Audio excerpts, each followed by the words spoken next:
Australia reacts.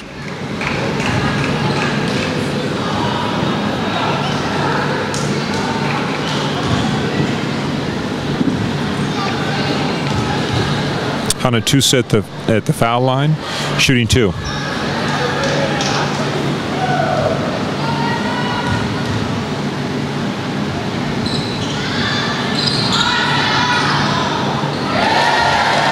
And it's a great rebound by Gabriela Fotu. And again, it's New Zealand, a strong team. They can rebound, and it's 12-8 with 5 minutes to go in the first quarter.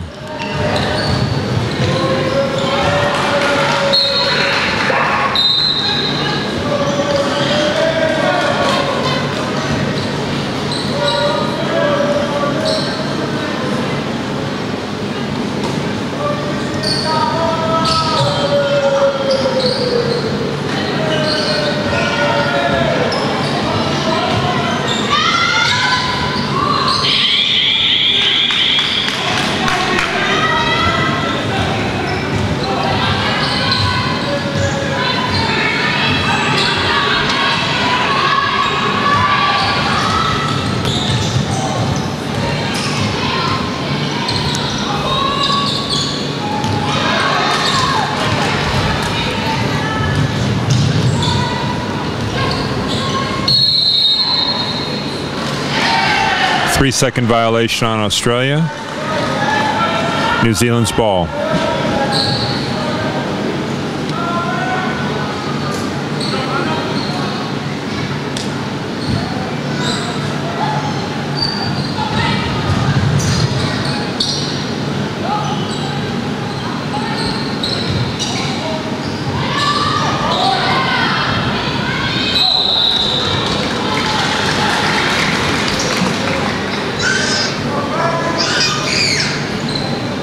A great rebound by Bridie Hapawati from Queensland.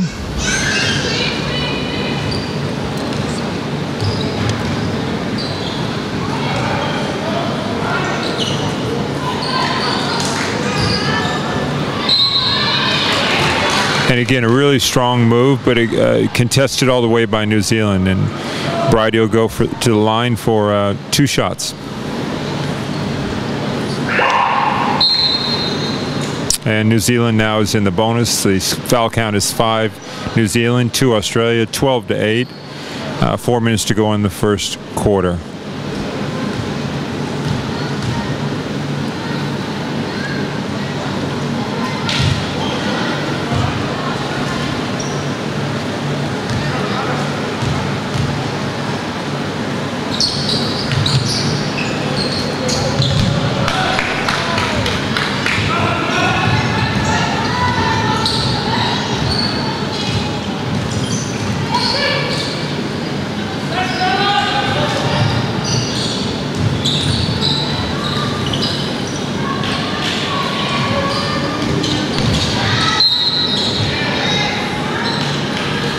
A good ball movement by New Zealand against the man-to-man defense, and Australia's going to pressure up as much as they can, try to disrupt New Zealand, force turnovers, really chew through the shot clock and try to get them to shoot late in the shot clock. But if New Zealand can get into a rhythm in their offense, use their screens and get good ball movement and protect the ball and get it in a position to run their offense, they should do really well.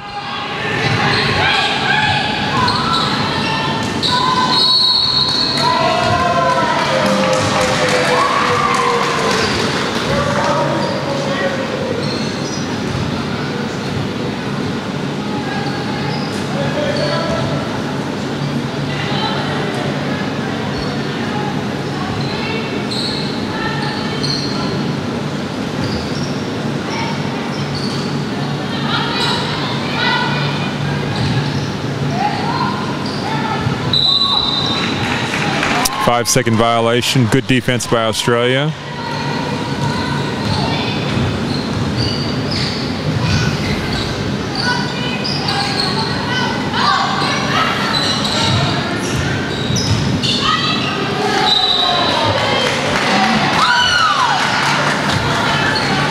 It's a good defense by New Zealand.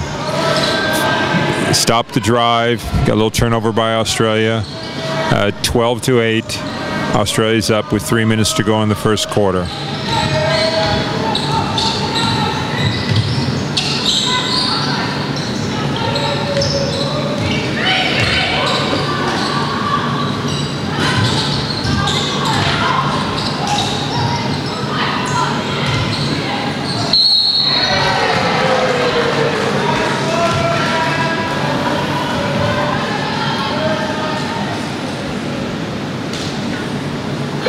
That's foul on Australia, Ella Helisey, and that puts Australia in the bonus, so both teams now in the bonus, so we'll shoot free throws for the rest of the quarter.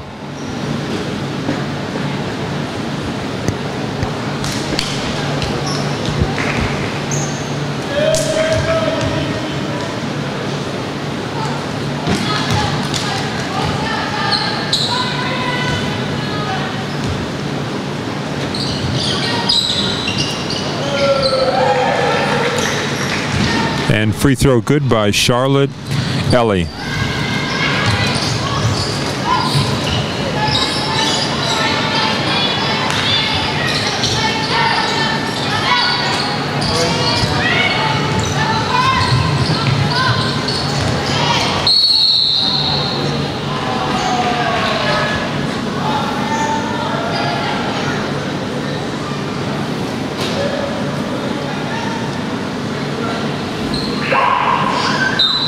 Hannah Tusa. Just on the play there, their offense, they were very stagnant, but Georgia had some space and she took advantage of it, and that's what they're going to have to do until they get a little bit more movement. Great offensive rebound, fantastic. They have to keep working the boards like this, and they're going to have to take advantage of space when they have it and get a heck of a lot more movement. New Zealand just keep doing the wonderful job they're doing in the half court.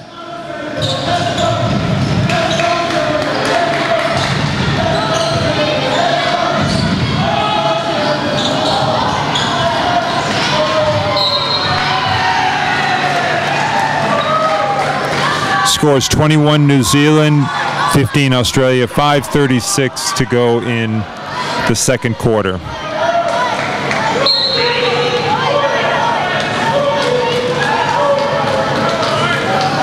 Morgan Yeager into the game, and Morgan's had a really good tournament. She's very athletic, very aggressive, and this is the type of situation where she'll really excel, just in terms of her defensive aggressiveness and just being relentless on the floor. So hopefully she can give Australia the spark that she's given them all week.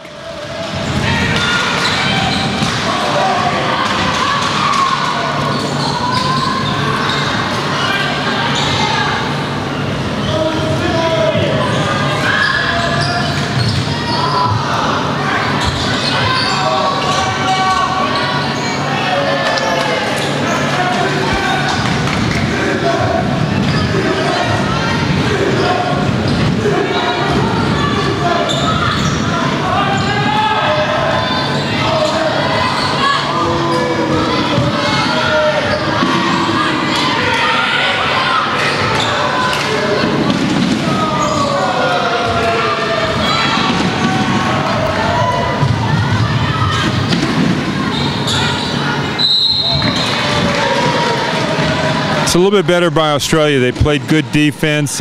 New Zealand had to put the shot up with 3 or 4 seconds left on the clock, which is what you want to do. Then they're able to start their transition game, get down, get a foul, and that's where if Australia can open the court up, get some good defensive possessions, create a couple of turnovers, and just get a little bit more movement up and down the court and spread it out, they can get back in this game. And not that they're that far out, but the longer this goes, the more confidence New Zealand's going to maintain and develop in their half-court defense, which has been fantastic so far. It's been wonderful, and they certainly are looking confident. They're not. Coach is talking to his team now. He doesn't appear to be rotating through quite as much as Coach Flynn from Australia is. He seems to be moving his players through regularly. You might hear now the Samoan boys in the background all week, this event has just been tremendous with the amount of support and active dancing and singing and chanting from the sidelines. It's just been tremendous.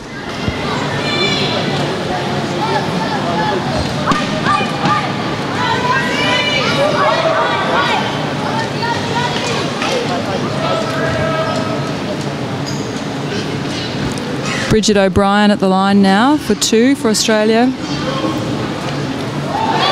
First shot is good.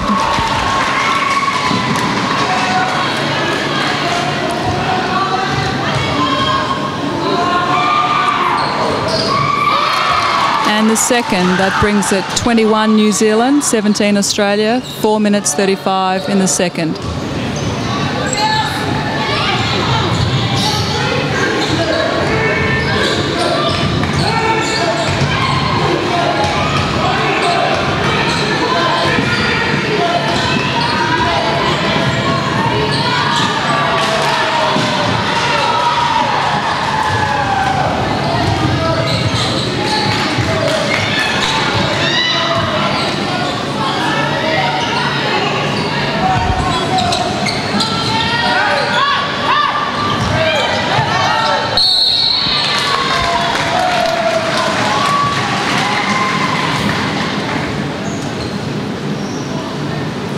Bridget O'Brien going to the line again.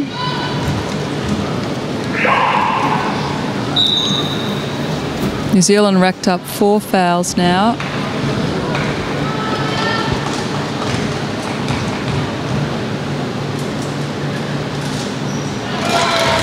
First is good, 21-18 now.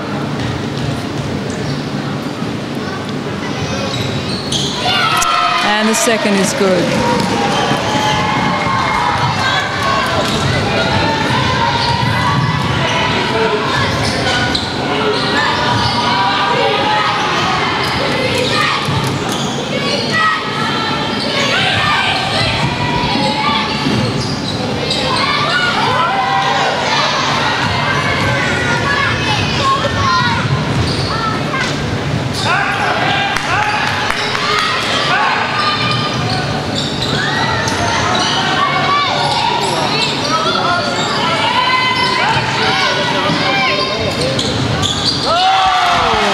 That's a massive 3 from Bridget O'Brien, putting Australia in the lead now, 22-21, 3 minutes 10 in the second quarter.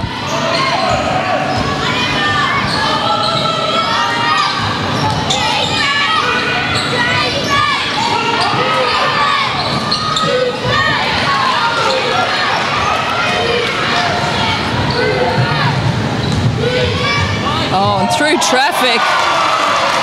Morgan Jaeger for 2, and New Zealand have called a timeout here. Things are hotting up here now, Brad. Yeah, it's just a really good sequence of play there. There's 9 straight points by Australia. Good timeout by the New Zealand coach to try to settle things down. But you know, if you look at it, you see, you know, Bridget O'Brien, you know, she gets 4 straight free throws, which, you know, the free throws you never underestimate. They're free shots, but if you make them, it just gives everybody a lot of confidence. When you start missing them, you know, it creates a little bit of doubt. Early in the game, we missed a lot of free throws. She hits 4 straight. She gets a good break on the 3-pointer. But, you know, we see 3 really aggressive plays by Bridget. We see 3 really good rebounds by Ella to start the break. And then, as she's done throughout the week, Morgan, you know, just takes the ball to the basket really strong. So in the last minute and a half, 2 minutes, the group, or Australia's just really got just kind of energized by a few plays, and now this is where New Zealand will just have to come back, get back, set in their defense, get a stop. They're going to have to come out of here and get a score, and just try to slow what, you know, this little momentum and this run that Australia's got going.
turnover now. New Zealand with possession.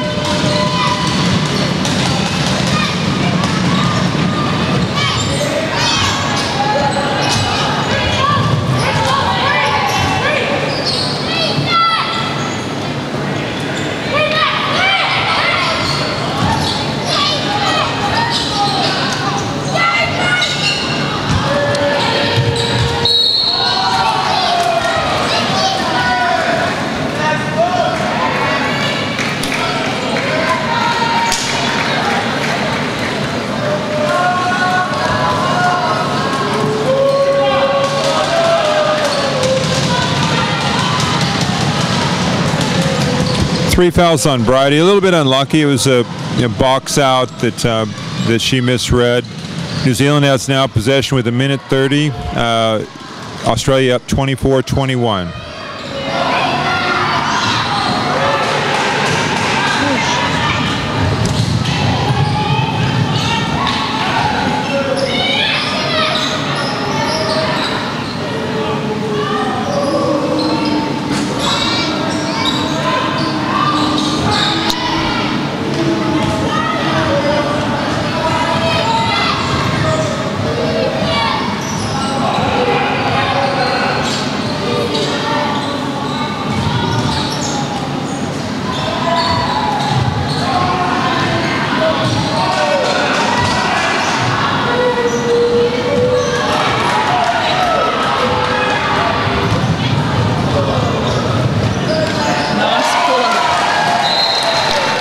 That's a good stop and pop by Morgan Yeager. And I've got to say that Bridget O'Brien has just really come on and defended very well over the last 3 or 4 minutes. And if you notice, there's a lot more body contact on defense by the Australian team, and they've really lifted on that end. New Zealand's just struggling to score right now. Whether they're a little bit tired, they need to get in and regroup at the break at halftime, or it's just the defense intensity has picked up to the point where New Zealand are just breaking down offensively.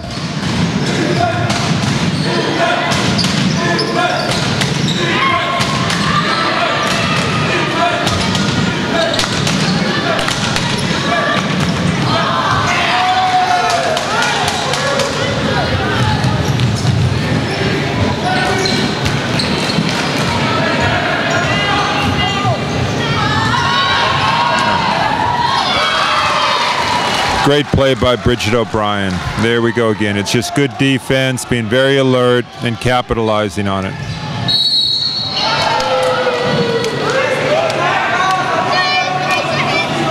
Australia 28, New Zealand 21, 3 seconds to go. New Zealand's got a chance to get one good shot up here to finish the second quarter.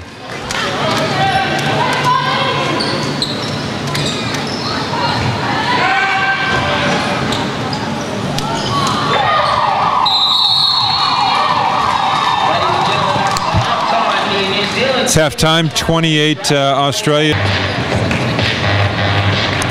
And now we have Bridget O'Brien for Australia on, and Bridget did a great job in the second quarter. Really lifted the team and really, turned our attitude and turned our energy up 3 or 4 notches.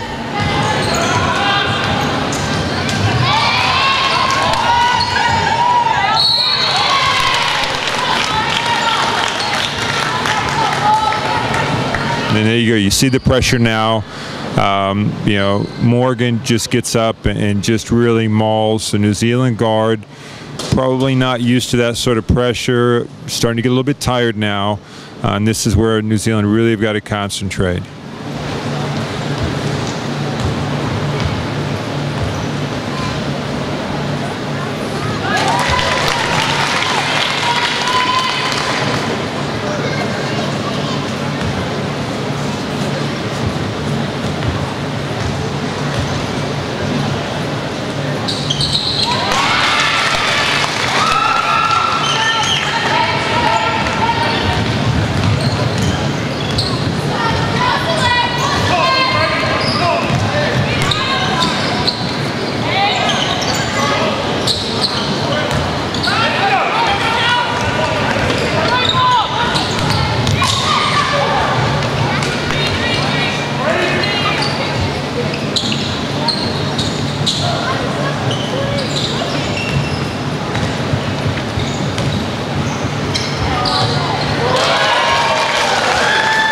Yeah, just another really good shot there by Morgan.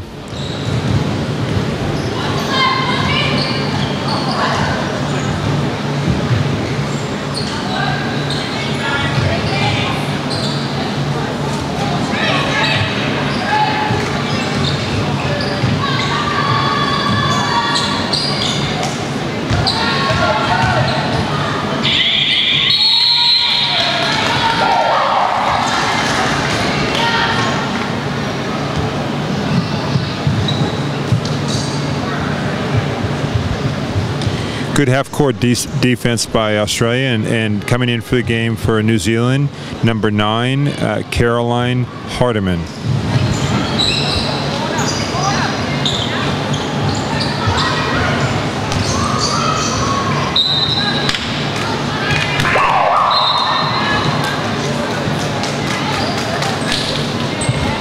.45-30, 4:09 left in the third.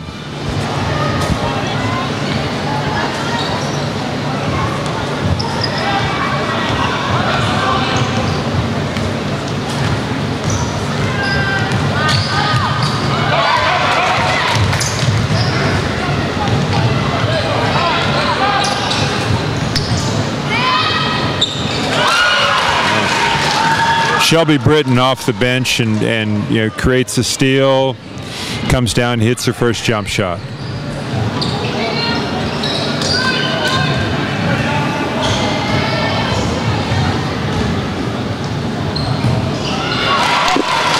This is now we're starting to play. You know, Australia's starting to play like they have throughout the week, just pressuring up, running the floor, getting easy shots in transition. Now New Zealand's, they're going to have to run through their offense and not shoot so quickly. You're not going to make the lead up in one possession, but they need to control the ball, get settled back on offense. It's good pressure in the backcourt by New Zealand. Number 6, Bronwyn Kierstrup.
Foul by Elizabeth Tonks and puts Australia into the penalty, so New Zealand will go to line and shoot 2.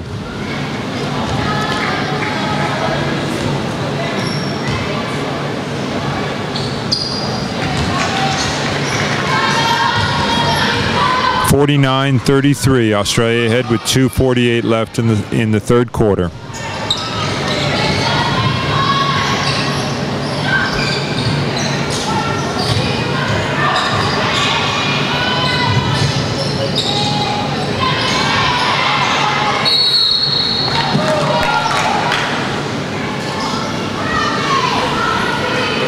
Foul on Shelby Britton. New Zealand will go to the line, but you know what's interesting, Anne, is that New Zealand did a great job defensively in the first quarter. Fantastic. They're in a man-to-man. The second quarter, they stay in the man. Australia starts to get up. They go into halftime. Australia goes up 28-21. They went on a 15-point turnaround. They were down by 8, and then they went in up by 7. And then New Zealand's now gone to the zone. Now, some of that's foul trouble, but this is what everybody played against Australia all week. And I actually thought the man was a really good ploy, because Australia was clearly unsettled. They didn't really have the balance and the timing that they have in the zone. So it'd be interesting to see if he stays in the zone for that much longer.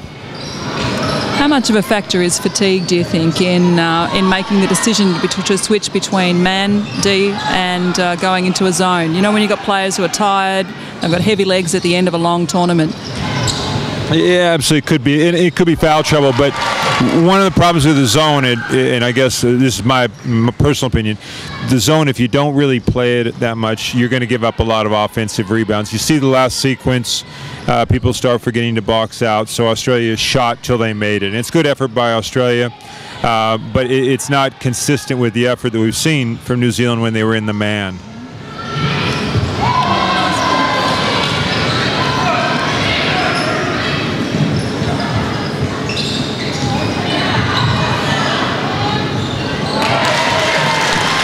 Nice work from Georgia Pinot there. 2 points, taking Australia 20 points clear of New Zealand, 53-33. A bit more than a minute left to go in the third.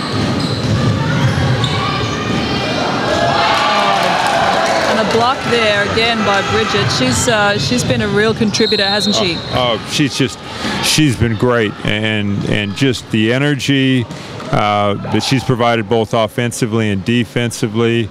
She's made some really good decisions. I mean, she's had a very great week, and I'm sure this experience of being down here and playing with a lot of different players and playing against a lot of different players, she's going to go home with a big smile on her face, knowing that I think she's had a lot of fun.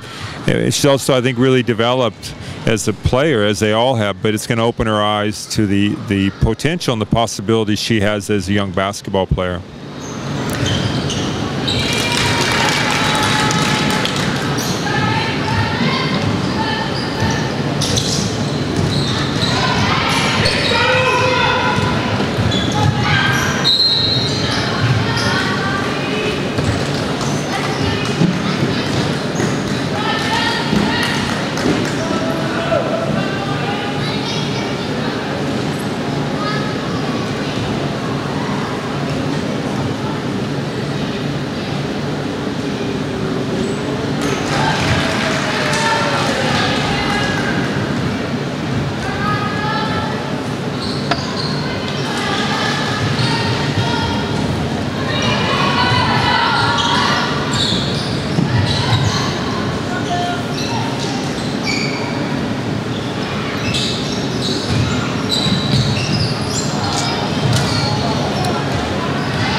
54 Australia, 35 New Zealand, 30 seconds to go in the third.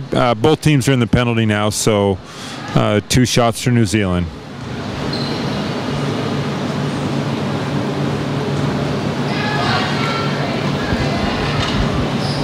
Now, and from my understanding, there's many thousands of people watching this game all over the world. I know we have one, Georgia Pinot's sister, Alexandra, is watching it in South Carolina at Clemson University. It's pretty impressive, isn't it? It's marvelous. You know, the wonders of technology. You're right, people from all across the world. There are a lot of people here from across the Pacific who perhaps have come to visit and watch their family play, but there are many thousands more sitting at home watching with interest and listening with interest. It's difficult to convey just how exciting the atmosphere has been all week here at these games. The spirit, the camaraderie between the teams has been remarkable, and I want to pay particular mention to the Samoan teams, both the men and women. They've just been tremendous in the stands, getting truckloads of school kids very excited, very animated here, day after day, night after night. It's been wonderful. The thing, you look at the scores, and some of the scores have been a little bit lopsided, but what the people that aren't down here don't realize is the purpose of the tournament is certainly competition and sharing experiences, but there's also been coaching clinics and players clinics throughout the week to share experience, share drills, and it's a good learning experience for everybody. And as I said, for some of our players, it's for all the teams, all 16 teams. It's really going to open up their eyes to the potential and possibilities of playing sport, and the attitude of the Tahitians and the Samoans, they've been great. They've had a lot of fun here. And some of the games have been absolutely knockout games, where, 2 or 3 point games have been settled in the last couple of minutes. And it's been a lot of fun. There's a lot of smiling faces in the stadium. Now, into the third quarter, it's 55-35. Australia up by 20.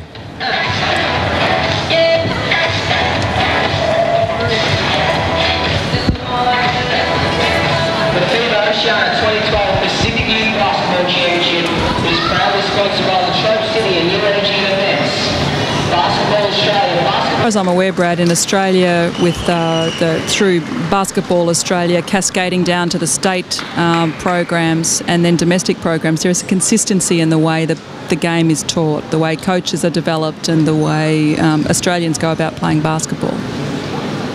Absolutely, and they're working on it, all the time to increase the consistency of, so when the kids are a certain age, up at 10 till up to 10, 11, they're taught basic things, footwork, ball handling, and then as they get into their 13s and 14s, they're taught more structure offensively and then defensively. So I think Basketball Australia, has got some fantastic coaches around the country at all levels, at the state and at the club, and then we have a good pathway program that leads kids into the Australian team, and then leads them up to the junior Australian teams, through the state teams, and then through to the Institute of Sport. And as we see then too, like your daughter, Hannah, who is a scholarship player at St. Mary's University in outside of San Francisco. So you've got to be pretty excited about that. I'm very excited. I mean, there's some wonderful opportunities for Australian players, and our family have had some great adventures as a result of our involvement with basketball over the years. But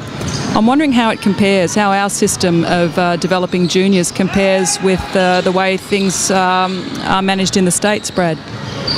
Well, States, it's through the high school programs, and they also have like a little club system in the summer, what they call AAU basketball. But the high school programs are really, strong. They've got good facilities.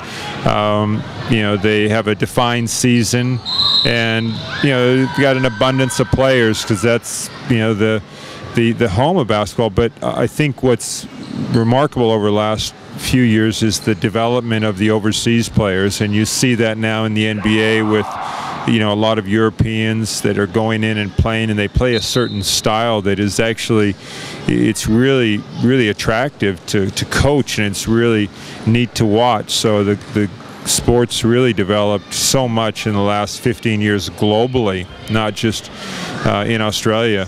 And you see now, going to the Olympics, the U.S. has to put in a really strong team, and the likes of the Spaniards can go in there and can compete with them. And I think we're going to see in the next couple of years, my prediction is we're going to start to see some of the European countries that will get a gold medal in the Olympics. And it's just, the game is really developed, and it's an exciting sport.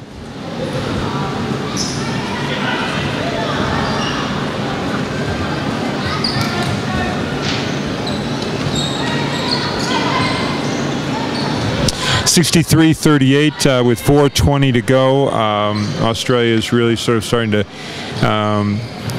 get on top of New Zealand now. It's a great shot by New Zealand, number 15, who's just come into the game.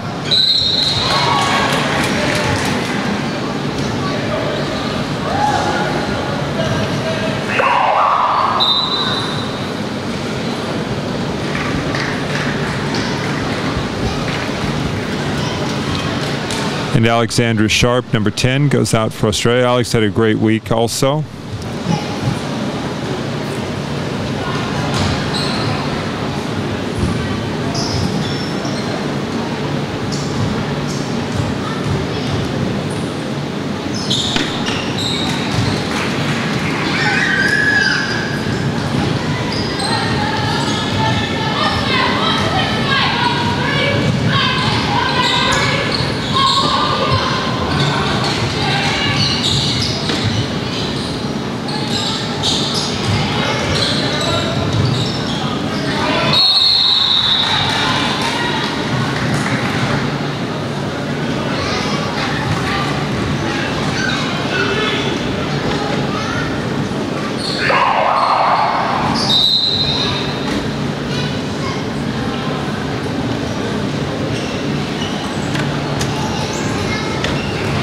Timeout New Zealand at 64-40 with 3:46 in the fourth quarter, and as you can see, Australia's put up nine points to Australia this quarter.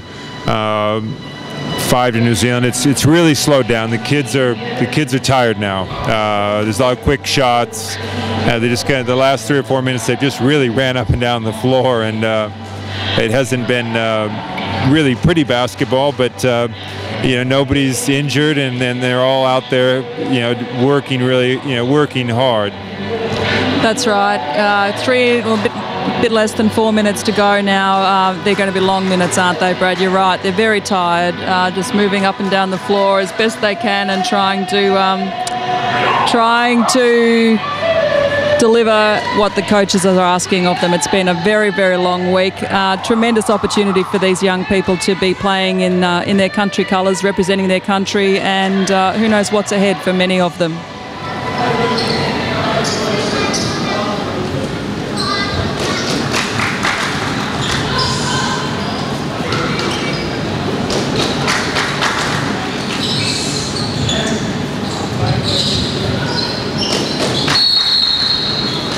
Now New Zealand's in the zone. They've stayed in the zone in the second half, and I think that it definitely hasn't been as effective, but I think it's been necessary just because some foul trouble, and then also probably the thought is it will slow down some of the penetration, but it certainly opened up a lot of opportunities for Australia.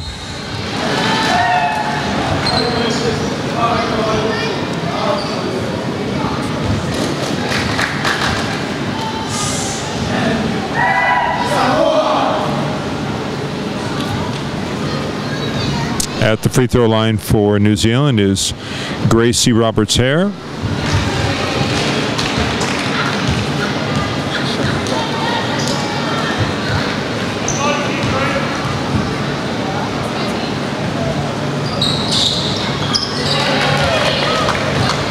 And in 64-42 with 3:21 to go.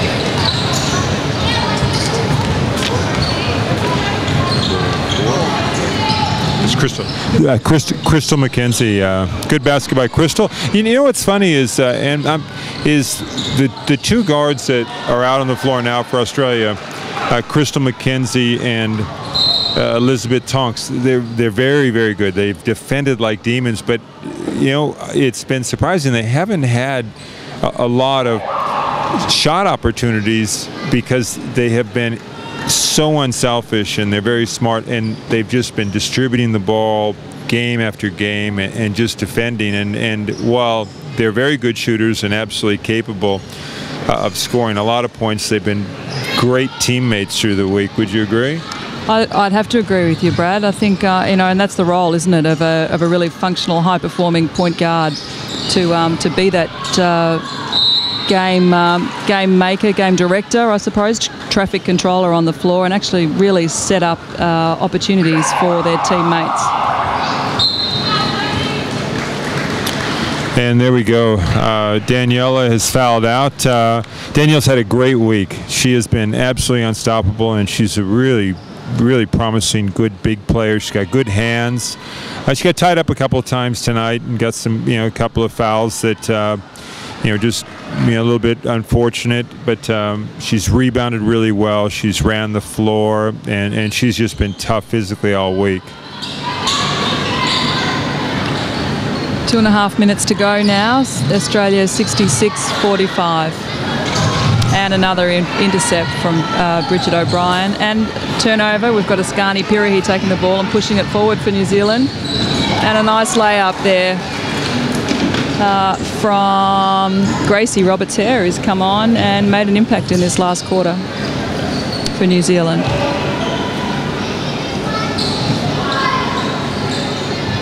There you go. It is a little bit ugly though. Before Gracie made her shot, we had 3 straight turnovers in about 4 or 5 seconds. So I think both teams now, it's, there's a minute 56 left to go. There's another turnover there. Their concentration has dropped off. The energy's certainly there, but I think the kids know the result now, and they're being very, very professional and sportsmanlike in finishing the game out. But they're not concentrating as much as I'm sure the coaches would like them to. No doubt. Now I see the Australian men's team are here, and the New Zealand men are arriving for their match shortly after. So it's men and women, Australia and New Zealand, in the 2012 Oceania Championships. Yeah, not to get ahead of ourselves, but that's going to be a good game. It's going to be a really good game to watch. I'm looking forward to it. But just want to say a couple of words about the coaches. James Bellinger, big week for him for New Zealand. He's done a good job. The kids had a great first half. They've kind of dropped away a little bit in the second half, but I'm sure he's got to be really happy with the experience and the effort of the kids, and getting the opportunity to coach these guys too.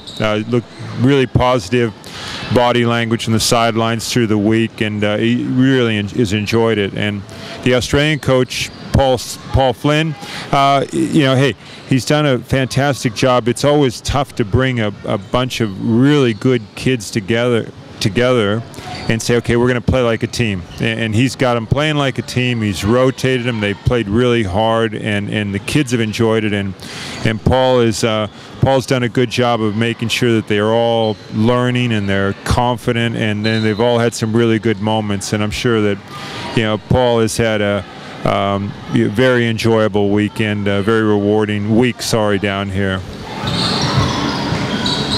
He's a quality guy, Paul. We've had something to do with him through Dandenong basketball. Now we've just had a nice 3 from Askani Pirihi there for New Zealand. But James Ballinger, we talked about the challenge of bringing players from across the country together to train and then come together and play as a team. James has got some players who are actually based here in Australia who needed to travel home to New Zealand to train. So that's got to make it even tougher. Yeah, I guess you could probably do some by Skype, I think, if you set your computers up right. Get Al Gore yeah, that's right. But Paul coaches at Dandenong, which is, for those of you that haven't heard of the program, it's a big program in Melbourne, good facilities, they've got a lot of players, and they have players. There's a 24-second violation by New Zealand, but they have teams in all of the leagues, they have a National League women's program, they have a Development League men's program, they have a Southeastern League men's program, and they have Development League women's program. So they have just a lot of teams, a lot of high-level teams, and they won the WNBL National Championship, the Professional Leagues Championship last year, with Mark Wright as their coach, who is another big name, and he's got a long, very, very positive history of coaching and playing in Australia. So a lot of talented coaches down there, and a ton of talented players. And there we go, the final buzzer, 67 Australia, 49 New Zealand. What do you think? Well, I think the score doesn't give justice to New Zealand's effort here. As you say, they put in a fantastic first quarter, solid first half, really, and Australia just seemed to get away in the second half. I think both teams were fatigued. Probably we didn't see the best basketball from either of them in the second half of this game, but, a great end to a great week, really. We've got 2 strong teams here, well supported by teams from across the Pacific, cheering along their friends that they've made throughout the week. It's been a great event.